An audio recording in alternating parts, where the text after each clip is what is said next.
दोस्तों, कैसे हो आप। पिछले लेक्चर में हमने पढ़ा था डॉट प्रोडक्ट और स्केलर प्रोडक्ट के बारे में। ठीक है, हमने टॉपिक स्टार्ट किया था मल्टीप्लिकेशन ऑफ वेक्टर्स। उसके अंदर दो प्रोडक्ट थे हमारे, एक स्केलर प्रोडक्ट और एक वेक्टर प्रोडक्ट। स्केलर प्रोडक्ट को स्केलर इसलिए कह रहे थे क्योंकि उसका जो रिजल्टेंट निकल के आ रहा था प्रोडक्ट का, that was a scalar quantity. और डॉट इसलिए कह रहे थे क्योंकि वहां पे क्या आ रहा था, बीच में हमने डॉट लगाया था। For example A vector dot B vector हमने लिखा था। ठीक है, इसको हमने क्या लिखा था, mod of A vector into mod of B vector into cos theta. Simply क्या लिखा था हमने, ए बी कॉस थीटा। ठीक है, और इसके ऊपर बेस्ड हमने क्वेश्चंस देखे थे, प्रॉपर्टीज देखी थी। ठीक है, इसका लिंक मैंने ऊपर दिया हुआ है यहाँ पे, तो ऊपर आई बटन के ऊपर जो लिंक है उस पर क्लिक करके आप देख सकते हैं।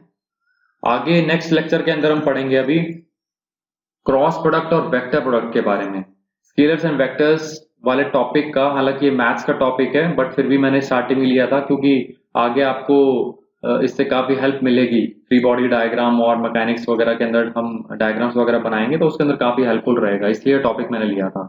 ठीक है, इस टॉपिक के अंदर लास्ट जो सब टॉपिक है हमारा, दैट इज क्रॉस प्रोडक्ट और वेक्टर प्रोडक्ट। ठीक है, इस लेक्चर के अंदर हम पढ़ेंगे और इसके ऊपर जो थ्योरी है हमारी उसके ऊपर क्वेश्चंस देखेंगे करके, ताकि इसके एप्लीकेशन आप अच्छे से समझ सकें। ठीक है, तो चलिए शुरू करते हैं।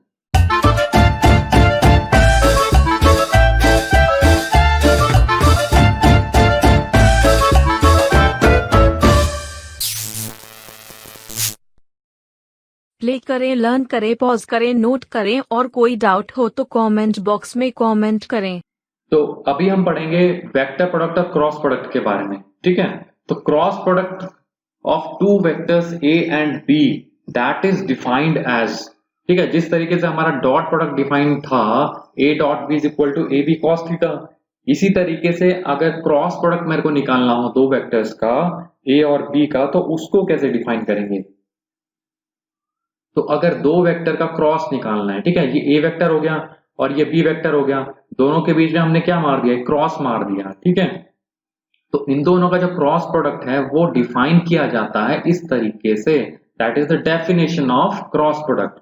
ठीक है, तो इसको हम लिखेंगे mod of A vector into mod of B vector into sine theta N cap. ठीक है, ये ध्यान रखना यहाँ पे एन कैप भी है, दैट इज यूनिट वेक्टर, इसलिए इसको वेक्टर प्रोडक्ट भी कह रहे हैं हम। ठीक है, तो यहाँ पे देखो a cross B that is equal to A B sine theta N cap, that is the definition of cross product. ठीक है, a cross b is equal to A B sine theta N cap. वहां पे देखो dot product हमने define किया था, वो कैसे लिखा था, ए vector dot B vector that is equal to A B cos theta, वो हमारा डॉट प्रोडक्ट था। और स्केलर प्रोडक्ट था क्योंकि ये क्वांटिटी क्या है, मेरी स्केलर क्वांटिटी है, इसमें कोई डायरेक्शन नहीं है। ठीक है, इसी तरीके से क्रॉस प्रोडक्ट या वेक्टर प्रोडक्ट में हम क्या लिख रहे हैं, A B sine theta and cap. यहाँ पे थीटा क्या था, that was the angle between A vector and B vector. यहाँ पे भी जो थीटा है that is the angle between A vector and B vector.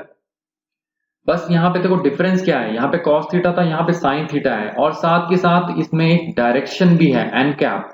N cap क्या है, that is the direction given by right hand thumb rule. That is an cap जो है that is A unit vector.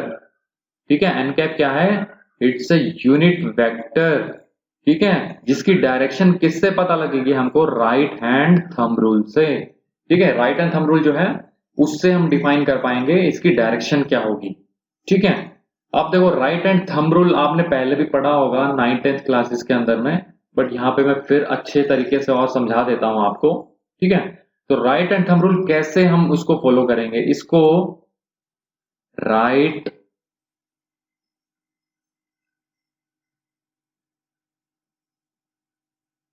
Hand, hand चाहे ना भी लिखो, लिख भी सकते हैं, राइट हैंड स्क्रू रूल भी बोलते हैं इसको। ठीक है, स्क्रू रूल किस लिए बोलेंगे अभी बताऊंगा मैं आपको, पहले हम राइट हैंड थंब रूल से देख लेते हैं। ठीक है, राइट हैंड थंब रूल से हमको क्या करना है, अपना राइट हैंड लेना है। ठीक है, राइट हैंड, तो सबसे पहले क्या करना है, draw two vectors A and B such that their tails coincide. ठीक है, ये दो वेक्टर्स है मेरे पास में, ठीक है, ए vector and B vector, such that उनकी टेल जो है वो कोइंसाइड कर रही है। ठीक है, ये दोनों की टेल हो गई और ये इसका हेड ए वेक्टर का हेड हो गया, ये बी वेक्टर का हेड हो गया। ठीक है, अब हमको क्या करना है, अपने पाम को, place your stretched right palm perpendicular to the plane of A vector and B vector. पहले पॉइंट क्या कह रहा है, ए वेक्टर और बी वेक्टर जिस प्लेन में है ना, ये मान लिया ये वेक्टर, ये इनका प्लेन है ये वाला, ठीक है, ये इनका प्लेन है, तो इस प्लेन के परपेंडिकुलर डायरेक्शन में हमको अपना राइट पाम रखना है, ठीक है, खड़ा करके, स्ट्रेच करके, ठीक है, in such a way that fingers are along a vector, जो हमारी उंगलियां हैं, ठीक है, फिंगर्स जो हैं that should be along a vector, ठीक है, और when fingers are close they go towards b vector, तो हमारी फिंगर्स जो हैं कहां पे होंगी, ए वेक्टर की तरफ, और जब हम फिंगर्स को क्लोज करेंगे तो वो कहां पे जानी चाहिए, बी वेक्टर की तरफ जानी चाहिए, ठीक है, तो हमारा जो थंब होगा that will give the direction of N cap. समझ में आ रहा है आपको? तो यहां पे देखो ये ए वेक्टर था मेरा, ठीक है, that is A vector and that is B vector, ये मेरा ए वेक्टर था, ये मेरा बी वेक्टर, ठीक है, और ये जो है बेसिकली ये प्लेन हो गया, ठीक है, इस प्लेन के अंदर में लाई कर रहा है ये। अब हमको क्या करना है, हमको अपने जो राइट पाम है, ठीक है, उसको इस प्लेन के परपेंडिकुलर रखना है सच दैट फिंगर जो हो वो ए वेक्टर के अलोंग हो। इसका मतलब क्या हुआ, ये मेरी छोटी फिंगर, ठीक है, ये बड़ी फिंगर, ये और बड़ी फिंगर, ये फिंगर, ठीक है, अब ये देखो ये मेरा हैंड हो गया, ये राइट पाम हो गया, ठीक है, इस तरीके से मेरे को रखना है, और ये मेरा क्या हो गया यहाँ पे, ये थंब हो गया इस तरीके से, ठीक है, ये मैंने हैंड रख दिया अपना इस तरीके से, ठीक है। अब मेरे को क्या करना है, ये जो फिंगर्स है मेरी ए वेक्टर के अलोंग, ठीक है, ए वेक्टर के अलोंग जो फिंगर्स है उसको मेरे को कर्ल करना है, ठीक है, कर्ल का मतलब क्या हो गया, इसको मेरे को घुमाना है, ठीक है, किस तरफ, ताकि बी वेक्टर की तरफ मेरी फिंगर्स जाएं, ठीक है, इसका मतलब क्या हो, फिंगर्स को मैं, मुट्ठी को मैं बंद करूंगा सच दैट फिंगर्स मेरी बी वेक्टर की डायरेक्शन में जाएं, ठीक है ना। अब यहां पे देखो ये क्यों बोल रहा है, अगर मैं इस हैंड को इस तरीके से मैं रख दूं, ठीक है, इस तरीके से मान लिया मैंने रख दिया, तो ये जो है मेरी फिंगर्स कर्ल किस तरीके से होंगी, अब इस तरीके से होंगी ना, बी वेक्टर की तरफ तो नहीं होंगी ना, उल्टी डायरेक्शन में हो जाएगी, ठीक है, तो इसलिए मैं क्या कह रहा हूं, फिंगर्स को इस तरीके से रखना है, ए वेक्टर के अलोंग रखना है, ठीक है, और इस तरीके से कर्ल करना है ताकि बी वेक्टर की तरफ जाए। तो यहाँ पे क्या हो गया, यहाँ पे ये तो मेरा थंब था ही, ठीक है, और मैंने क्या कर दिया, ये अपनी मुट्ठी इस तरीके से बंद कर दी, ठीक है। अब ये जो थंब है that will give the direction of N cap. तो अगर ए क्रॉस बी मेरे को निकालना है तो मेरे को क्या करना पड़ेगा, फिंगर्स को रखना है ए वेक्टर के अलोंग, और कर्ल करना है, जो रोटेट करना है वो किसकी तरफ करना है, बी वेक्टर की तरफ करना है, ठीक है, समझ में आ गया ना। अगर बी क्रॉस ए अगर मेरे को निकालना है, ठीक है, बी क्रॉस ए अगर मेरे को निकालना है तो उसमें क्या करेंगे, हम फिंगर्स को रखेंगे बी वेक्टर के अलोंग, ठीक है, और कर्ल करेंगे किसकी तरफ, ए वेक्टर की तरफ, तब उस डायरेक्शन में हमारा जो थंब जो होगा जिस डायरेक्शन में, that will give the direction of N cap, ठीक है, क्लियर हो गया ना। फिंगर्स का एक और डायग्राम मैं दिखा देता हूं आपको। तो यहाँ पे देखो ये इस तरीके से आपको रोटेट करना है, ठीक है, फॉर एग्जाम्पल ये मान लिया यहाँ पे, फॉर एग्जाम्पल ये इस डायरेक्शन में मेरा ए वेक्टर था, ठीक है, दैट इज ए वेक्टर, ठीक है, और ये मान लिया मेरे पास में बी वेक्टर था, ठीक है, दैट इज बी वेक्टर, ठीक है, ये प्लेन आप समझ पा रहे हो ना, ये वाला प्लेन, ठीक है, that is the horizontal plane की मैं बात कर रहा हूं अभी, ठीक है, that is the horizontal plane, ठीक है, और ये जो है बेसिकली ये परपेंडिकुलर लाइन होगी, ये परपेंडिकुलर प्लेन है इसके अंदर में। तो अब मेरे को क्या करना है, right and thumb rule apply करने के लिए अगर मेरे को ए क्रॉस बी की डायरेक्शन निकालनी है तो ए क्रॉस बी के लिए क्या करना पड़ेगा, मेरे को अपने फिंगर्स को रखना है किस डायरेक्शन में, ए वेक्टर के अलोंग, ठीक है। तो ये जो मेरी फिंगर्स अभी बंद हैं, इन फिंगर्स को मैं खोल दूंगा इस डायरेक्शन के, ए वेक्टर के अलोंग, ठीक है, और ये जो पाम है ना मेरा, ये जो पाम है that should be perpendicular to this plane, जिस प्लेन के अंदर में ए वेक्टर और बी वेक्टर हैं उस प्लेन के परपेंडिकुलर में तो आपको पाम रखना है अपना, ठीक है। तो ये जो है बेसिकली आपको जो हैंड रखना है यहाँ पे इस तरीके से रखना है, और फिंगर्स किस डायरेक्शन में होंगी, ए वेक्टर की डायरेक्शन में। अब क्या करना है, ए वेक्टर से बी वेक्टर की तरफ में कर्ल करते हुए, रोटेट करते हुए अपनी फिंगर्स को लेके आना है सच दैट आपकी मुट्ठी जो हो ये बंद हो जाए, ठीक है, तो फिंगर्स जो होनी चाहिए वो बंद हो जानी चाहिए। तो यहाँ पे फिंगर्स आपकी इस तरीके से दी पहले, अब इसको क्या किया आपने, कर्ल करते हुए इस तरीके से ले आए किस डायरेक्शन में, ताकि बी वेक्टर की तरफ आपके फिंगर्स आए, ठीक है। तो यहाँ पे इस तरीके से आपने बंद कर दिया। अब ये जो थंब की जो डायरेक्शन है, that will give the direction of A cross B, that is A vector cross B vector, ठीक है। ये जो एन कैप हम कह रहे हैं ना, that is unit vector, that is defined by, direction is defined by A cross B. तो वो राइट हैंड थंब रूल से हमको पता लग रहा है, तो यहाँ पे इस डायरेक्शन में होगी। समझ में आ गया ना। अब देखो, अगर मेरे को मान लिया डायरेक्शन निकालनी है B vector cross A vector की, अगर निकालनी है, ठीक है, तो B vector cross A vector कैसे निकालेंगे हम। अब ए वेक्टर बी वेक्टर इसी डायरेक्शन में ही है। अब मेरे को क्या करना पड़ेगा, फिंगर्स अपनी रखनी पड़ेंगी बी वेक्टर के अलोंग, ठीक है। तो मैं क्या करूंगा, फिंगर्स को तो रखूंगा इस डायरेक्शन में, यहाँ पे, ठीक है। ये मेरी फिंगर्स होंगी ऐसे, ठीक है। मेरा जो हैंड अभी इस डायरेक्शन में था, अभी इस डायरेक्शन में मैं रखूंगा, ठीक है। तो मैं कैसे रख सकता हूं, देखो ये जो हैंड है मेरा,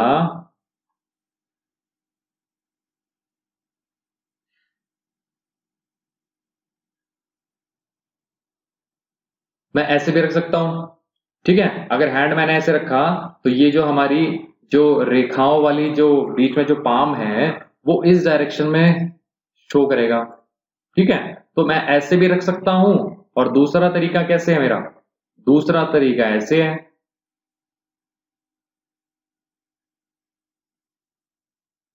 अब इस केस में क्या होगा, ये जो पाम है मेरा वो दूसरी साइड है, इस तरीके से दिखेगा, ठीक है, यहाँ पे इस डायरेक्शन में। तो मैं किस किस तरीके से रखूं पाम को, अपने हैंड को किस तरीके से रखूंगा, इस तरीके से, ताकि अगर मैं बी वेक्टर की तरफ फिंगर्स रखूं, तो मेरी फिंगर्स कर्ल होनी चाहिए कहां पे, ए वेक्टर की तरफ में, ठीक है। तो अगर मैं इस तरीके से रखता हूं, इस तरीके से अगर मैं रखता हूं, ठीक है, तो यहाँ पे क्या मेरी फिंगर्स कर्ल हो पा रही हैं, नहीं हो पा रही। क्या इस तरीके से कर्ल हो पा रही हैं, नहीं, ये तो तरीका ही गलत है, क्योंकि हमारी फिंगर्स कहाँ पे हैं, माइनस बी वेक्टर के अलोंग में है। तो मेरे को किस तरीके से, आप अपने आप को, अपने हाथ को एडजस्ट करके देखो इस तरीके से कि अल्टीमेटली आपकी फिंगर्स बी से ए की तरफ में कर्ल होनी चाहिए। तो मैं कैसे कर पाऊंगा, आप सोच के बताओ। ये होगा इस तरीके से, आपको अपने हैंड को उल्टा रखना पड़ेगा। कैसे, आपका फिंगर्स होंगी इस तरीके से,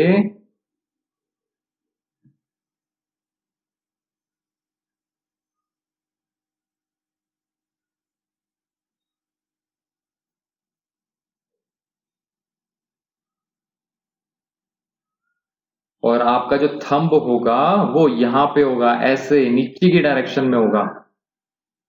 समझ में आ रहा है ये तो आपका थंब हो गया नीचे, ठीक है, और ये आपका हैंड हो गया, और जो रेखाएं आपकी जो है, पाम जो है बेसिकली इस डायरेक्शन में शो कर रहा है वो। तो इस तरीके से क्या हो जाएगा यहाँ पे, ये तो थंब हो गया, ठीक है, और ये फिंगर्स हो गई। अब आप फिंगर्स को कर्ल करके देखना, आप फिंगर्स को कर्ल कर पाओगे। अब इस तरीके से बी वेक्टर की तरफ में फिंगर्स आपने रखी, और ए वेक्टर की तरफ आप कर्ल कर पाएंगे इसको, ठीक है, इस तरीके से यहाँ पे, ठीक है।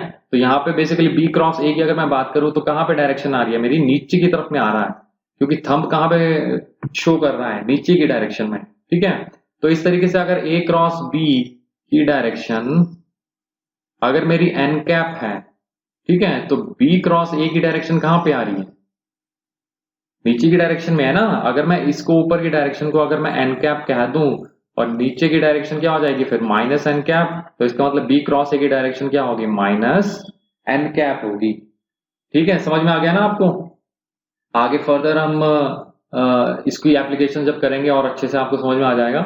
दूसरा, इसकी डायरेक्शन आप राइट जो स्क्रू रूल है उससे भी देख सकते हैं, ठीक है।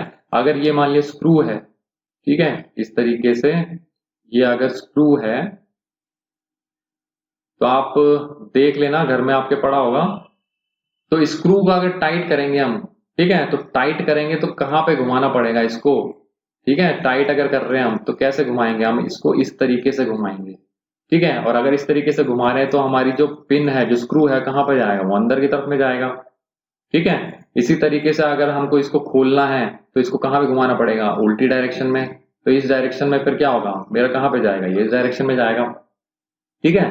तो इसी तरीके से देखो, यहाँ पे ये जो स्क्रू जा रहा है, तो यहाँ पे देखो, अगर राइट हैंड थंब अगर मैं रख दूं इस तरीके से कि आप इस स्क्रू को पकड़ रहे हो, ठीक है, आपकी फिंगर्स इस तरीके से हैं, ठीक है, ये इसको पकड़ रही हैं स्क्रू को, ठीक है, ये आपका हैंड हो गया। तो अगर इस तरीके से आप घुमाएंगे तो कहाँ पे जा रहा है, ये अंदर की तरफ में जा रहा है ना। सिमिलरली यहाँ पे अगर इसको पकड़ के आप इधर बाहर की तरफ खींचेंगे, ठीक है, तो यहाँ पे कहाँ पे आएगा, इस डायरेक्शन में आ जाएगा। तो इस तरीके से जो है राइट हैंड थंब रूल जो है, राइट हैंड स्क्रू रूल जो है बेसिकली ये काम करता है, और इस तरीके से हमको ए क्रॉस बी की डायरेक्शन पता लग जाती है। ठीक है, चलो आगे बढ़ते हैं। अब इसकी प्रॉपर्टीज देखते हैं हम। ठीक है, तो vector product of two vectors is always a vector, ये तो हमको पता ही है क्योंकि वेक्टर प्रोडक्ट है यहाँ पे। ठीक है, तो यहाँ पे जो वेक्टर है that is perpendicular to the plane containing the two vectors, मतलब जो दो वेक्टर्स है हमारे, दोनों वेक्टर्स के क्या होगा, परपेंडिकुलर प्लेन में एग्जिस्ट करेगा जो वेक्टर प्रोडक्ट है।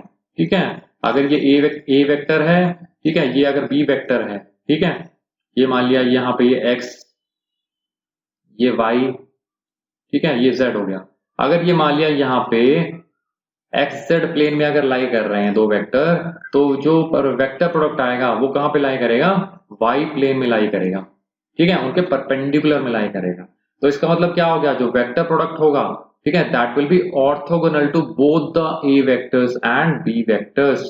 ठीक है, तो दो वेक्टर्स ए एंड बी में और may not be orthogonal. Orthogonal का मतलब क्या हो गया, परपेंडिकुलर। ठीक है, तो चाहे ये दो वेक्टर ए वेक्टर और बी वेक्टर चाहे आपस में परपेंडिकुलर हो चाहे ना हो, बट दोनों का जो वेक्टर प्रोडक्ट होगा that will be perpendicular to both the vectors, that is orthogonal to both the vectors. ठीक है, क्लियर हो गया। चलो नेक्स्ट देखो, ये कम्यूटेटिव नहीं है। ठीक है, कम्यूटेटिव का मतलब क्या हो गया, जिस तरह हमारा डॉट प्रोडक्ट की अगर हम बात करें, डॉट प्रोडक्ट में क्या था, ए डॉट बी को हमने क्या लिख दिया था, बी डॉट ए, क्योंकि ए डॉट बी क्या है मेरे पास में, ए बी कॉस थीटा। ठीक है, और बी डॉट ए क्या है, बी ए कॉस थीटा। तो ये सारे ही क्या है, स्केलर्स हैं, तो मल्टीप्लाई चाहे 2 into 4 करो चाहे 4 into 2 करो, बात बराबर रहेगी। बट वेक्टर के केस में ऐसा नहीं है। क्यों, अभी हमने देखा था ए क्रॉस बी जो था, ठीक है, उसकी डायरेक्शन क्या आ रही थी हमारी, एन कैप। ठीक है, और बी क्रॉस ए की डायरेक्शन क्या आ रही थी हमारी, माइनस एन कैप। ठीक है, तो इसका मतलब क्या है, दोनों वेक्टर सेम है क्या, बेशक मैग्नीट्यूड सेम है बट डायरेक्शन दोनों की अपोजिट है। ठीक है, तो इसलिए क्या लिखा है, a cross b is not equal to b cross a. क्यों, क्योंकि इसकी डायरेक्शन अगर एन कैप है तो इसकी डायरेक्शन होगी माइनस एन कैप। ठीक है, तो इसलिए क्या लिखा है, a cross b will be equal to minus of B cross a, opposite direction में होगा। ठीक है, मैग्नीट्यूड सेम होगा, क्योंकि ए क्रॉस बी जो है इसका मैग्नीट्यूड की अगर बात करें तो कितना होगा, ए बी साइन थीटा, और अगर बी क्रॉस ए की मैग्नीट्यूड की बात करें तो ये भी क्या होगा, बी ए साइन थीटा। अब दोनों क्या है, सेम है ना, सिर्फ डायरेक्शन अलग अलग है। ठीक है, इसलिए कम्यूटेटिव नहीं है। It is distributive when the order of vectors is strictly maintained. ठीक है, अब देखो ए क्रॉस बी प्लस सी, जिस तरह हमने डॉट प्रोडक्ट में देखा था, डॉट प्रोडक्ट में क्या था, ए vector dot B plus C, इसको हम क्या लिख सकते थे, A vector dot B vector plus A vector dot C vector. इसी तरीके से क्या है, अगर A cross B plus C लिखना है तो क्या पहले क्या करेंगे, क्रॉस लेंगे बी के साथ, फिर प्लस करेंगे क्रॉस सी के साथ। तो इसलिए क्या लिखा है, a cross B plus A cross सी। ठीक है, यहाँ पे क्या लिखा है, ऑर्डर जो है वो मेंटेन रहना चाहिए। ठीक है, आप ऑर्डर जो है वो चेंज नहीं कर सकते। ठीक है, इस चीज को आप ऐसे नहीं लिख सकते, that will not be equal to, कैसे, इसको हम ऐसे नहीं लिख सकते, B vector plus C vector cross of A vector. ठीक है, इसको ऐसे नहीं लिख सकते हम, इसका रिजल्ट क्या आ जाएगा, इसका उल्टा आ जाएगा, क्योंकि ए क्रॉस बी क्या होता है, minus of B cross A, क्योंकि डायरेक्शन उसकी उल्टी हो जाती है। ठीक है, क्लियर हो गया। Now angle between the two vectors, अब देखो डॉट प्रोडक्ट में हमने क्या देखा था, डॉट प्रोडक्ट में था ए vector dot B vector, that was A B cos theta. तो दो वेक्टर्स के बीच का अगर एंगल निकालना था तो कॉस थीटा निकाल सकते थे हम, तो वो कितना हो गया था हमारा, A vector dot B vector divided by A B. Similarly अगर यहाँ पे mod of A cross B लिखे, देखो मॉड लिखा है, क्यों, क्योंकि ए क्रॉस बी क्या है हमारे पास, इट्स अ वेक्टर क्वांटिटी, तो हमको साइन थीटा मैग्नीट्यूड निकालना है, तो इसलिए यहाँ पे मॉड लिखा है। तो mod of A cross B क्या होगा, mod A mod B sine theta. ठीक है, ये इसका मैग्नीट्यूड हो गया। तो अगर मेरे को एंगल निकालना है तो थीटा भी क्या है यहाँ पे, angle between the two vectors. तो यहां से अगर मैं साइन थीटा निकाल लूं, साइन थीटा की वैल्यू कितनी हो जाएगी, ए क्रॉस बी का मॉड। ठीक है, यहाँ पे करेक्शन कर लेना, ये आएगा मॉड यहाँ पे divided by mod A mod B. तो अगर mod of A cross B पता है, मॉड ए पता है, मॉड बी पता है, तो साइन थीटा आ जाएगा, और साइन थीटा आ गया तो यहाँ से थीटा की वैल्यू हम कैलकुलेट कर सकते हैं। ठीक है, now in case of unit vectors N cap cross N cap क्या है, that's a zero vector. Dot product में हमने देखा था N cap dot N cap कैसे निकाला था हमने, mod of A dot B क्या होता है, ए बी कॉस थीटा। तो यहाँ पे क्या होता है, mod of A that is 1 into mod of B that is 1 into cos of 0, क्योंकि यहाँ पे दोनों यूनिट वेक्टर्स हैं पैरेलल, दोनों के बीच में एंगल कितना होगा 0, तो अल्टीमेटली आंसर कितना आया था 1। But N cap cross N cap की अगर बात करते हैं हम, तो अगर ये निकालना है N cap cross N cap, तो यहाँ पे क्या होगा, that will be mod of A vector into mod of B vector into sine theta. ठीक है, एन कैप, तो मॉड ऑफ ए वेक्टर क्या हो गया 1 into mod of B vector क्या हो गया 1 इंटू साइन थीटा। अब theta is the angle between two vectors, तो यहाँ पे दोनों वेक्टर्स क्या है पैरेलल। ठीक है, तो दोनों के बीच में एंगल कितना हो गया 0, तो अल्टीमेटली आंसर कितना आएगा 0। वेक्टर इसलिए लगा रहे हैं हम ताकि ये डिफाइन हो सके मैथमेटिकल एक्सप्रेशन, क्योंकि दो वेक्टर्स का क्रॉस क्या आना चाहिए, एक वेक्टर आना चाहिए। ठीक है, तो that is a unit, that is a zero vector और नल वेक्टर। ठीक है, इसी तरीके से अगर एक्स वाई जेड के अलोंग अगर यूनिट वेक्टर्स का क्रॉस प्रोडक्ट निकालना है, तो यहाँ पे देखो i cap cross i cap क्या होगा 0। अब ये निकाला था N cap cross N cap, क्योंकि i cap cross i cap दोनों के बीच में एंगल कितना होगा 0, और साइन 0 क्या होगा 0। सिमिलरली जे कैप क्रॉस जे कैप भी क्या होगा 0, के कैप क्रॉस के कैप भी क्या होगा 0। ठीक है, that's a very important property, आपको याद रखनी है। और ऑर्थोगोनल वेक्टर्स की प्रॉपर्टी तो बहुत ज्यादा इंपॉर्टेंट है, ये तो आपको पता ही होना चाहिए। ठीक है, तो यहाँ पे देखो i cap cross j cap अगर मेरे को निकालना है, ठीक है, तो वो कैसे निकलेगा, i cap cross j cap. अब देखो यहाँ पे i cap cross j cap है, तो इसको क्या लिख सकते हैं, mod of i cap mod of A vector into mod of B vector into दोनों बी वेक्टर्स के बीच का एंगल। ठीक है, आई कैप और जे कैप, आई कैप कहाँ पे एक्स डायरेक्शन के अलोंग, जे कैप कहाँ है वाई डायरेक्शन के अलोंग, दोनों के बीच में एंगल कितना हो गया 90 डिग्री। ठीक है, अगर ये x है, ये y है, ये z है, तो ये क्या है बेसिकली आई कैप। ठीक है, ये क्या है j कैप और ये क्या है k कैप। तो आई कैप और j कैप के बीच में एंगल कितना है, ये 90 डिग्री है। ठीक है, तो साइन ऑफ 90 डिग्री इंटू क्या होएगा साथ में n कैप। ठीक है, तो यहाँ पे देखो n कैप की डायरेक्शन कैसे पता लगेगी, इसको हम लिख सकते हैं 1 into sine 91 into n cap. तो इसका मतलब जो एन कैप की डायरेक्शन है वही हमारा आई क्रॉस जे होगा। अब एन कैप कैसे निकालेंगे हम, राइट हैंड थंब रूल से। तो पहले क्या रखेंगे, आप फिंगर्स रखेंगे कहाँ पे, आई कैप के along, that is x axis के अलोंग। तो फिंगर्स हम रखेंगे इस तरीके से। ठीक है, इसके अलोंग इस तरीके से फिंगर्स रखी हमने। ठीक है, हमारा थंब कहाँ पे आएगा, ऊपर की तरफ में इस तरीके से। ठीक है, तो सॉरी यहाँ पे नहीं आएगा, हमको इस तरीके से रखना है, किस तरीके से कि हमारी फिंगर्स कर्ल होनी चाहिए, कहाँ पे जे कैप के अलोंग कर्ल होनी चाहिए। ठीक है, तो जे कैप के अलोंग कर्ल कैसे होंगी, वो तभी कर्ल होंगी जब हम किस तरीके से रखेंगे फिंगर्स को, इस तरीके से। कहाँ पे हमको रखना पड़ेगा, जेड के अलोंग। ठीक है, हमारी जो फिंगर्स होंगी, देखो परपेंडिकुलर प्लेन है यहाँ पे, आपको थोड़ा समझना पड़ेगा, ये फिंगर्स इस तरीके से हैं हमारी। ठीक है, और हम कर्ल कर रहे हैं इस तरीके से। ठीक है, इस तरीके से कर्ल कर रहे हैं ताकि देखो फिंगर्स हमारी यहाँ पे थी। ठीक है, परपेंडिकुलर प्लेन में है और फिंगर्स को हम कर्ल कर रहे हैं इस तरीके से यहाँ पे। ठीक है, जी कैप के अलोंग लेके आ रहे हैं, तो यहाँ पे हमारा जो थंब निकल के आएगा वो इस डायरेक्शन में निकल के आएगा। ठीक है, क्लियर हो रही है ये चीज आपको।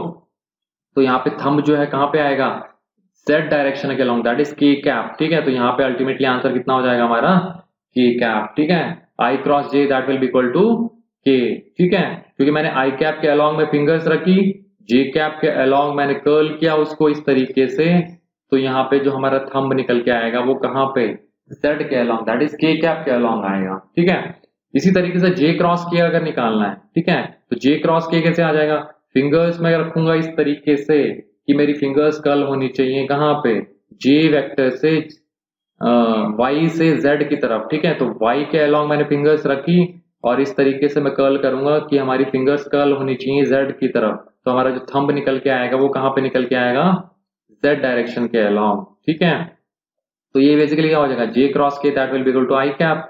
सिमिलरली आप करके देखना k cross i that will be equal to j cap. इसका एक शॉर्टकट है, मैं बता देता हूँ आपको। शॉर्टकट आपको इस तरीके से याद रखना है, ये अगर आई कैप है, ये j कैप है, ये k कैप है, ठीक है। इस तरीके से सर्कुलर मोशन में आप बना लेना और इस तरीके से आप साइकिल चला देना, ठीक है, ये इस तरीके से। तो देखो अगर आई क्रॉस जे निकालना है, ठीक है, तो आई क्रॉस जे मतलब क्या है, आई कैप क्रॉस जे कैप। तो इस तरीके से आप साइकिल चलो, आई क्रॉस जे, थर्ड जो होगा आपका आंसर होगा, ठीक है। तो आई क्रॉस जे क्या हो जाएगा, के। सिमिलरली के क्रॉस आई क्या हो जाएगा, जे। सिमिलरली आई क्रॉस जे क्या हो जाएगा, के क्रॉस आई जे, आई क्रॉस जे के, और जे क्रॉस के क्या हो जाएगा, आई कैप, ठीक है। तो एक साइकिल है बेसिकली, ठीक है। इस तरीके से अगर उल्टा मेरे को निकालना है, उल्टे का मतलब क्या है, अगर मेरे को जे कैप क्रॉस आई कैप निकालना है तो इसमें आप साइकिल में उल्टे चले जाओ, बस माइनस साइन लगा देना उसके अंदर में, ठीक है। फॉर एग्जाम्पल अगर ये आई कैप है, ये जे कैप है, ये के कैप है, ठीक है। तो ये मेरी साइकिल थी इस तरीके से। अगर आई क्रॉस जे निकालना था तब तो सर्कुलर मोशन क्लॉकवाइज डायरेक्शन में हम चल रहे थे, तब तो पॉजिटिव आएगा, ठीक है। तो क्लॉकवाइज अगर चल रहे हैं, ठीक है, क्लॉकवाइज में पॉजिटिव साइन रखना है, और अगर एंटी क्लॉकवाइज चल रहे हैं तो नेगेटिव साइन रखना है, ठीक है। तो आई क्रॉस जे क्या था, के, और अगर जे क्रॉस आई निकालना है तो क्या चल रहे हैं हम, एंटी क्लॉकवाइज, तो क्या हो जाएगा, J cross I will be equal to minus K cap, ठीक है। सिमिलरली आई क्रॉस के क्या हो जाएगा, माइनस जे कैप, ठीक है। सिमिलरली के क्रॉस जे क्या हो जाएगा, माइनस आई कैप, ठीक है। समझ में आ गया कैसे डायरेक्शन हम देख रहे हैं। अब देखो डिटर्मिनेंट फॉर्म में आप देखो, ये मैथमेटिकल वो है, एक्सप्रेशन है। अगर डिटर्मिनेंट फॉर्म में अगर आपको सॉल्व करना है तो कैसे निकाल सकते हैं, ठीक है। अगर ए क्रॉस बी अगर निकालना है तो आप ये डिटर्मिनेंट फॉर्म में आप लिख सकते हैं। तो यहाँ पे आपको लिखना है आई कैप, जे कैप, के कैप, ठीक है। और उसके बाद सेकंड रो के अंदर आपको लिखना है ए वेक्टर को जो भी मैग्नीट्यूड है, ठीक है। तो ये एक्स डायरेक्शन में ये मैग्नीट्यूड था, एक्स कॉम्पोनेंट, ये वाई कॉम्पोनेंट, ये z component. Similarly b vector का जो कॉम्पोनेंट था एक्स वाई जेड का, ये एक्स वाई जेड ऐसे लिख देना है आपको। अब इसको सॉल्व कैसे करना है, देखो सबसे पहले आपको लिखना है यहाँ पे आई कैप, ठीक है। देखो इसको ऐसे लिख सकता हूं मैं, यहाँ पे सबसे पहले क्या लिखना है आपको, आई कैप, ठीक है। तो ये आई कैप लिखने के बाद आपको क्या करना है, इसकी जो रो है और जो कॉलम है, ठीक है, मतलब ये वाली जो रो है और ये वाला जो कॉलम है, इन दोनों को छोड़ देना है और बाकी जो चार बचेंगे उनको पकड़ना है, ठीक है। ये बाकी चार बच गए ये। तो अब क्या करना है आपको, ये जो ए वाई, ए जेड, बी वाई और बी जेड जो बचे हैं यहाँ पे, ठीक है, अब इनको मल्टीप्लाई करना है इस तरीके से, ठीक है। This into this minus this into this, ठीक है। इसका मतलब क्या हो गया, यहाँ पे हम क्या करेंगे, A Y into B Z minus this into this, that is B Y into A Z, ठीक है। आगे क्या करना है, देखो माइनस लगाना है आगे, ठीक है। माइनस, ये ध्यान रखना, पहले आएगा प्लस, फिर आएगा माइनस, फिर आएगा प्लस। तो यहाँ पे माइनस लगा के आगे आई कैप के आगे क्या आएगा, जे कैप। तो यहाँ पे जे कैप पकड़ लो आगे, ठीक है। जे कैप पकड़ने के बाद फिर क्या हो गया, जे कैप वाली रो और कॉलम छोड़ के, ठीक है, मतलब क्या हो गया, जे कैप ये है, ठीक है। तो ये वाली जो रो है और ये वाला जो कॉलम है उसको छोड़ देंगे। बाकी क्या बचा हमारे पास में, ए एक्स बच गया, ए जेड, बी एक्स और बी जेड। तो इन दोनों को मल्टीप्लाई करना है, ठीक है। This into this minus this into this, मतलब क्या हो गया, A X multiplied by B Z. तो ये क्या हो गया, A X into B Z, ठीक है, minus B X into A Z, ठीक है। आगे प्लस, आगे प्लस में क्या करना है, आगे प्लस में आ जाएगा के कैप, ठीक है। यहाँ पे हम लिख देंगे के कैप और आगे अंदर ब्रैकेट में क्या आएगा, ब्रैकेट में आएगा, देखो के कैप ये है हमारा, तो हम क्या करेंगे, के कैप वाली रो और कॉलम छोड़ देंगे। तो इसका मतलब अगर ये के कैप है तो ये वाला कॉलम और ये वाली रो हम छोड़ देंगे, बाकी क्या बचा, ये बच गया, ठीक है, ये चीज बच गई हमारी। तो यहाँ पे क्या करेंगे, A X into B Y minus B X into A Y, ठीक है, this into this minus this into this, ठीक है। तो ये क्या हो जाएगा, A X into B Y, ठीक है, minus B X into A Y, ठीक है। तो ये मैंने सॉल्व कर दिया इस तरीके से। तो यहाँ पे आप डिटरमिनेंट फॉर्म में लिख के आप इसको सॉल्व कर सकते हैं, ठीक है। तो यहाँ पे यही चीज लिखी हुई है, यहाँ पे पहले मैग्नीट्यूड ये direction minus magnitude direction plus magnitude direction, ठीक है। तो इस तरीके से हम सॉल्व कर सकते हैं इसको। चलो आगे क्वेश्चन देखते हैं, हम इसके एप्लीकेशन वगैरह देखेंगे। आप पहले ऊपर वाले क्वेश्चन के ऊपर फोकस करना, ठीक है। ऊपर वाला क्वेश्चन क्या कह रहा है, if a vector is equal to this, b vector is equal to this, find a vector cross B vector, ठीक है। अगर ए वेक्टर और बी वेक्टर दिया हुआ है, हमको ए क्रॉस बी निकालना है।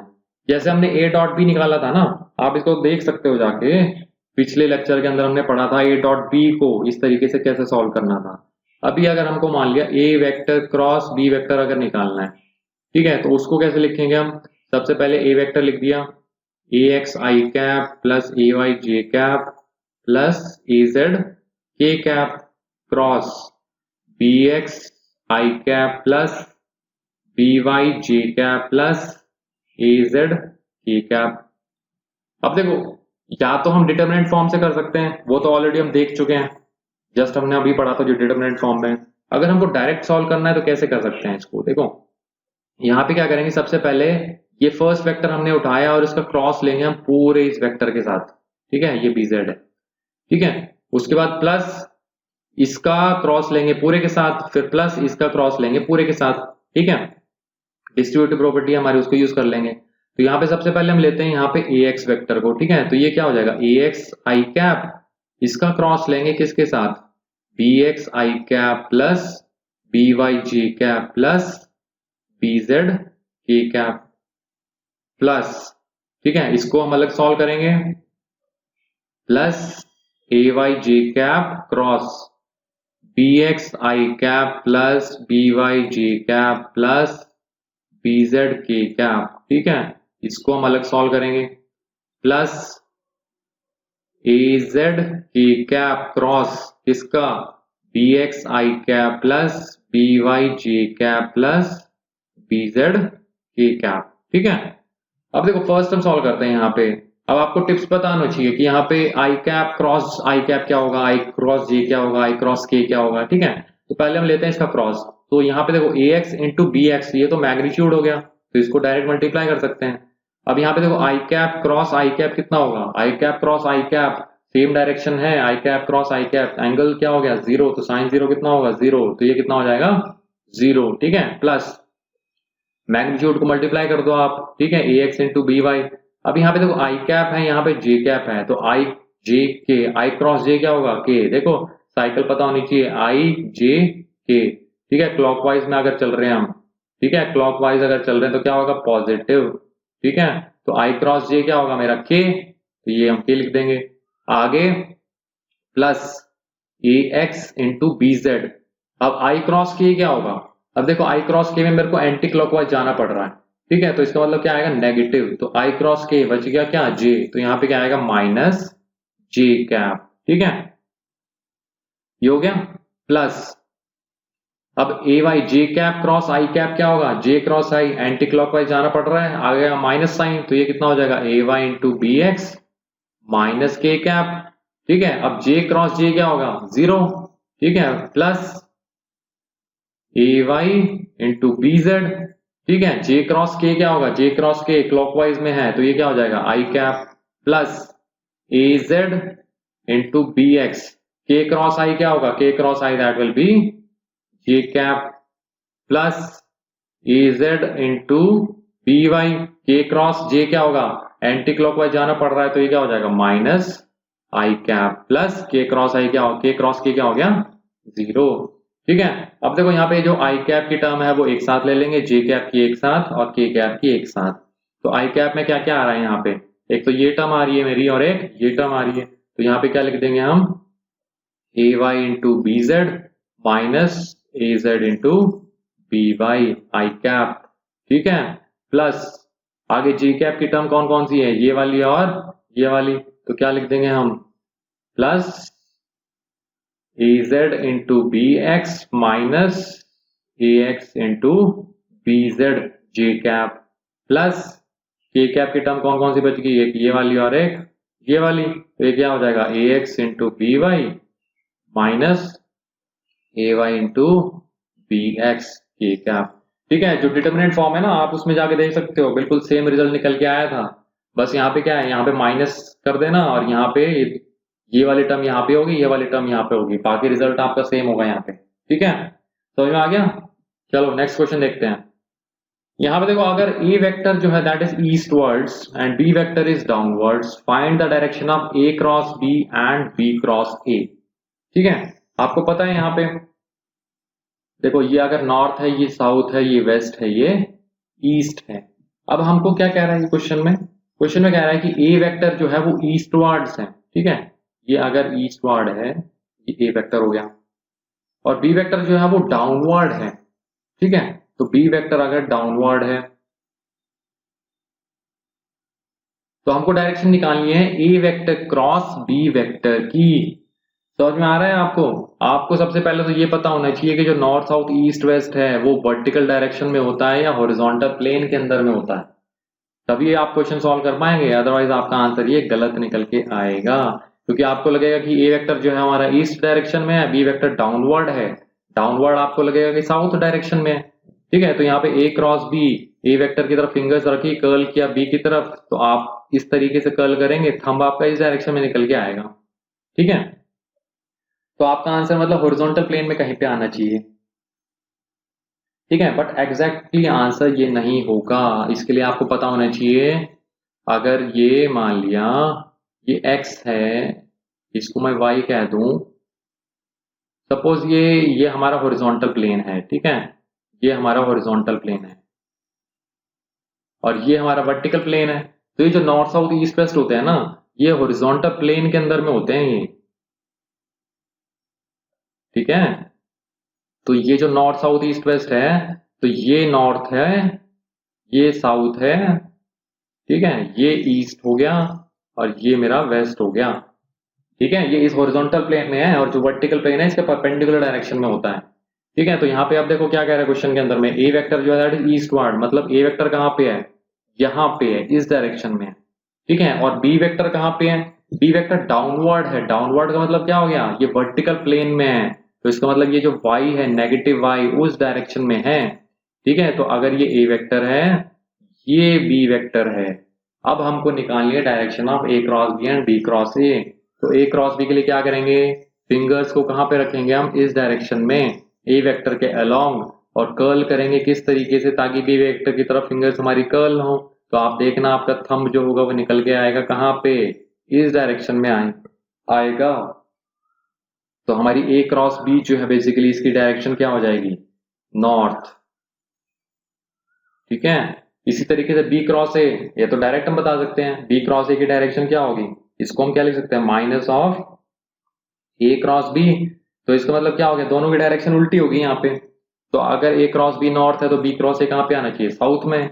और वैसे भी तक देख सकते हैं हम क्या करेंगे, यहाँ पे फिंगर्स कैसे रखेंगे, फिंगर्स रखेंगे बी वेक्टर के अलोंग। ठीक है, fingers will be along b vector, और कर्ल करेंगे इस तरीके से ताकि हमारी फिंगर्स कर्ल करें कहाँ पे, ए वेक्टर के अलोंग। तो यहाँ पे थंब देखना आप निकल के आएगा इस डायरेक्शन में। ठीक है, टुवर्ड्स साउथ। ठीक है, तो हमारा क्या आंसर हो जाएगा, ये नॉर्थ, और बी क्रॉस ए की डायरेक्शन क्या हो जाएगी, साउथ। अब यहाँ पे देखो नेक्स्ट क्वेश्चन देखते हैं, if a dot b equal to mod of A cross b, find the angle between A vector and B vector. ठीक है, अब देखो यहाँ पे डायरेक्ट डाटा ही गिवन है, तो डाटा को ही हम आगे एक्सपेंड कर देंगे। ठीक है, अगर a dot b mod of A cross b के इक्वल है, तो ए डॉट बी क्या होता है हमारा, ए बी कॉस थीटा। ठीक है, is equal to mod of A cross B क्या होता है, mod of A cross B क्या होता है, ए बी साइन थीटा। ठीक है, अब देखो ए और बी दोनों हम काट सकते हैं, तो ये कट जाएंगे।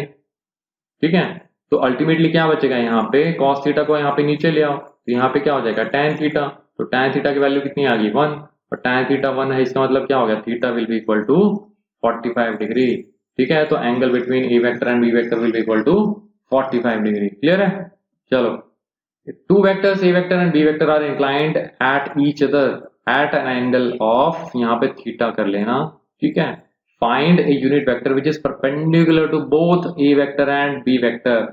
अब देखो यहाँ पे क्वेश्चन सिर्फ मॉडिफाई कर दिया है थोड़ा सा। ठीक है, यहाँ पे बात तो देखो क्रॉस प्रोडक्ट की हो रही है, बट इनडायरेक्ट वे में पूछा है। हमको पता है कि जो ए वेक्टर क्रॉस बी वेक्टर जो है that will be a vector perpendicular that is orthogonal to both the a vector and b vector। तो मेरे को क्या निकालना है, उसी डायरेक्शन में यूनिट वेक्टर। तो अगर मैं a क्रॉस b निकाल लूं तो वो वेक्टर होगा perpendicular to both a vector and b vector. तो अगर मेरे को वेक्टर पता है तो मैं यूनिट वेक्टर भी निकाल सकता हूं ना। समझ में आ रहा है आपको? देखो अगर दो वेक्टर हैं a vector and b vector, ठीक है, ये a वेक्टर गिवन है, ये b वेक्टर गिवन है, दोनों के बीच में एंगल थीटा गिवन है। हमको एक यूनिट वेक्टर निकालना है जो दोनों वेक्टर्स के परपेंडिकुलर हो। तो इसका मतलब क्या हो गया, अगर ये वेक्टर b वेक्टर का प्लेन है तो a क्रॉस b क्या होगा, that will be a vector perpendicular to both the vectors. ठीक है, अगर इसको मैं r वेक्टर कह दूं तो r वेक्टर जो होगा that will be perpendicular to both a vector and b vector. ठीक है, तो ये जो a क्रॉस b है that will be perpendicular to both a vector and b vector. अब मेरे को यूनिट वेक्टर निकालना है। यूनिट वेक्टर मतलब क्या हो गया, मेरे को r कैप निकालना है। ठीक है, तो r कैप क्या होगा, that will B r vector divided by mod of r vector. क्योंकि r वेक्टर को क्या लिख सकते हैं हम, किसी भी वेक्टर को mod of r vector into r cap. ठीक है, ये इसका मैग्नीट्यूड, ये इसकी डायरेक्शन। तो यहां पे देखो ये क्या हो जाएगा, r वेक्टर, ये जो r कैप है वो किसके इक्वल हो जाएगा, r वेक्टर कितना हो गया मेरा, a क्रॉस b, ठीक है, divided by mod of r cap r vector. तो वो बेसिकली कितना हो जाएगा, mod of a vector into mod of b vector into sine theta. ठीक है, क्लियर हो गया? तो यहां पे ये जो है r cap that will be a unit vector perpendicular to both the a vector and b vector. तो बेसिकली ये जो r कैप है दैट इज n कैप जो है that will be our answer. ठीक है, unit vector perpendicular to both the vectors. चलो next question हमारा, find a cross b if a vector is equal to this, b vector is equal to this. अब देखो इसको करने के दो तरीके हैं, या तो हम एक एक कंपोनेंट लें और क्रॉस प्रोडक्ट निकालें जैसे हमने लास्ट क्वेश्चन में किया था, या फिर इसको हम डिटरमिनेंट फॉर्म से भी निकाल सकते हैं। आपकी मर्जी है कैसे निकाल लो इसको। ठीक है, चलो पिछला क्वेश्चन हमने क्रॉस करके किया था, ये वाला हम डिटरमिनेंट से करके दिखा देते हैं। ठीक है, तो ये a क्रॉस b, तो सबसे पहले क्या लिखेंगे डिटरमिनेंट के लिए, सबसे ऊपर हम लिख देंगे i cap j cap k cap. यहाँ पे लिखेंगे हम a वेक्टर के कंपोनेंट, तो यहाँ पे i कैप का मैग्नीट्यूड कितना है, बेसिकली यहाँ पे 1 है। यहाँ पे ये जो a y है उसका जो मैग्नीट्यूड है वो कितना है, -2। ठीक है, a z कितना हो गया 4। ठीक है, यहाँ पे क्या आएगा bx by bz, bx की वैल्यू कितनी है, यहाँ पे मैग्नीट्यूड कितना है 2, by का मैग्नीट्यूड कितना है -1 और bz कितना है 2। ठीक है, अब इसको सॉल्व करना है तो सबसे पहले क्या लिखेंगे हम i कैप। ठीक है, अब ये वाली रो ये वाला कॉलम छोड़ देंगे तो दिस इंटू दिस, ठीक है, माइनस दिस इंटू दिस, तो 2 इंटू -2 कितना हो गया -4। ठीक है, this into this minus this into this, ये क्या कितना है मेरा -4। ठीक है, आगे माइनस जे कैप वाली रो और कॉलम छोड़ देंगे। ठीक है, तो ये बच गए 1 4 2 2, तो 1 into 2 that is 2 minus 2 into 4 that is 8। ठीक है, प्लस के कैप वाली रो और कॉलम छोड़ देंगे, this into this minus this into this, तो ये कितना हो जाएगा -1 माइनस 2 इंटू -2 कितना हो गया -4। ठीक है, तो इसको सॉल्व करेंगे, देखो ये क्या आएगा -4 और ये +4, अल्टीमेटली क्या हो जाएगा ये 0, तो यहाँ पे क्या आएगा 0। ठीक है, इसको वेक्टर लिखना हो वेक्टर लिख दो, नहीं तो ऐसा 0 ही लिख दो यहाँ पे। अब यहाँ पे माइनस जे कैप और ये 2 - 8 कितना हो गया -6, माइनस और माइनस प्लस हो जाएगा, तो आंसर कितना हो जाएगा ये 6। ठीक है, आगे प्लस -1 है और ये माइनस माइनस प्लस हो गया, तो -1 + 4 कितना हो गया 3, तो ये कितना हो जाएगा +3 के कैप। तो हमारा आंसर कितना आ जाएगा 6 के कैप + 3 के कैप। ठीक है, तो ये हमारा आंसर हो जाएगा यहाँ पे। ठीक है, क्लियर हो गया? चलो नेक्स्ट क्वेश्चन देखते हैं, for what value of m vector a vector is perpendicular to b vector.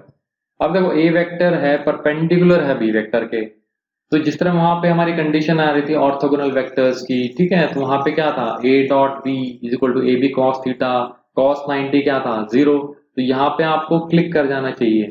ठीक है, जैसे परपेंडिकुलर की बात आती है ना, तो परपेंडिकुलर में डॉट प्रोडक्ट आपको पता है कि 0 होगा। ठीक है, क्वेश्चन हम वेक्टर के कर रहे हैं बट घुमा के क्वेश्चन आते हैं।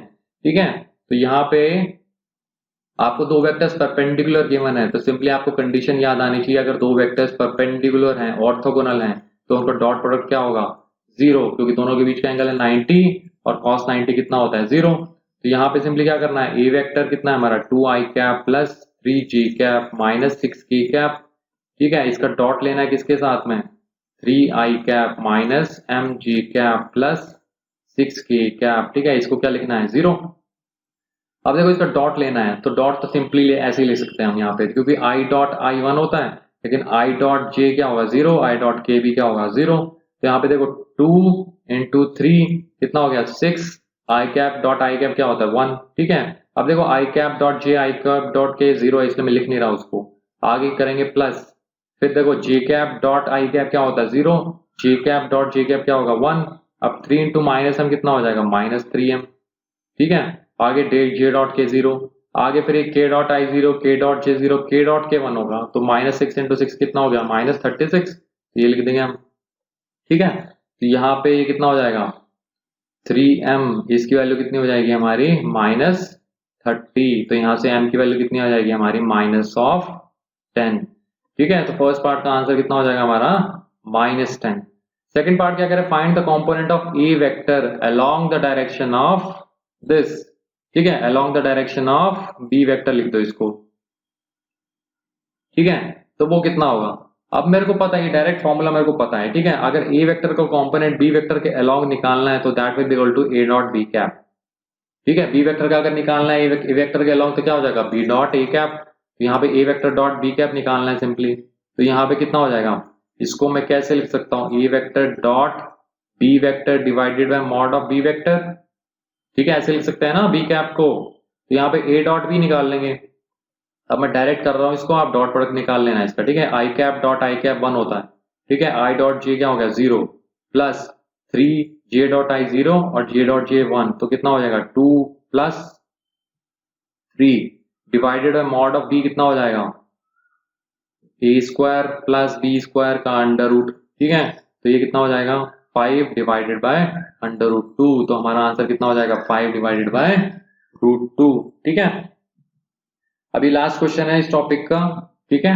If a vector is north east and B vector is downwards find the direction of A cross b. अब देखो आप इसको सॉल्व कर लेना, ये मैं आपके ऊपर छोड़ रहा हूं, अगर ए नॉर्थ ईस्ट में है बी डाउनवर्ड्स है, क्योंकि सिमिलर क्वेश्चन मैं करा चुका हूं आपको, ठीक है। तो ऐसा करता हूं ये क्वेश्चन मैं आपके ऊपर ही छोड़ देता हूं, इसका आंसर मैं बता देता हूं आपको क्या होगा, ठीक है। ये जो फर्स्ट पार्ट है, फर्स्ट पार्ट का आंसर होगा नॉर्थ वेस्ट, ठीक है। और जो सेकंड पार्ट है, अगर ए वेक्टर ये है बी वेक्टर ये है, तो बी क्रॉस ए कितना होगा, तो बी क्रॉस ए इसका आंसर आएगा -4 आई कैप माइनस 3 जे कैप प्लस के कैप, ठीक है। तो ये दोनों आंसर होंगे इसके। अगर फिर भी आपको ये समझ में नहीं आया तो आप कमेंट सेक्शन में मेरे को बता देना, मैं आपको फिर कभी इसका आंसर मतलब सॉल्यूशन में बता दूंगा आपको डिटेल के अंदर में, ठीक है, कैसे सॉल्व किया है ये, ठीक है। समझ में आ गया, क्लियर हो गया ना। तो बच्चों नेक्स्ट लेक्चर के अंदर हम पढ़ेंगे काइनेमेटिक्स के बारे में, ठीक है। क्लास 11 का चैप्टर 2 हम स्टार्ट करेंगे काइनेमेटिक्स, ठीक है। चैप्टर 1 हमारा कंप्लीट हो चुका है स्केलर्स एंड वेक्टर्स, जिसके अंदर हमने पढ़ा था क्या क्या प्रॉपर्टीज होती हैं वेक्टर्स की जो हमारे काम आएंगी फ्री बॉडी डायग्राम्स के अंदर में और इक्वेशन सॉल्व करने के अंदर में, ठीक है। नेक्स्ट चैप्टर हम पढ़ेंगे काइनेमेटिक्स। तो फिजिक्स बेसिकली हमारी स्टार्ट होगी चैप्टर 2 से, फर्स्ट बेसिकली मैथ का ही टॉपिक है वो, काइनेमेटिक्स जो है that is the first topic of physics and it's a very important topic. Questions आते हैं इसके अंदर में, जेई के अंदर में आते हैं, नीट के अंदर में आते हैं, अदर कॉम्पिटिटिव एग्जाम्स के अंदर भी आते हैं, और इसकी थ्योरी के ऊपर फिर क्वेश्चंस वगैरह हम देखेंगे, अप्लाई करके देखेंगे, ठीक है। क्लियर हो गया आपको। तो बाकी मस्त रहो, कोई दिक्कत वाली बात नहीं है, ठीक है। यहाँ पे मैं प्रीवियस लेक्चर का लिंक डाल दूंगा और यहाँ पे नेक्स्ट लेक्चर का लिंक मैं डाल दूंगा बाद में, ठीक है। चलो थैंक्स फॉर वॉचिंग, बाय। और शेयर कर देना ताकि ज्यादा से ज्यादा बच्चों को बेनिफिट हो, और सब्सक्राइब भी कर देना और लाइक भी मार देना, ठीक है। चलो बाय।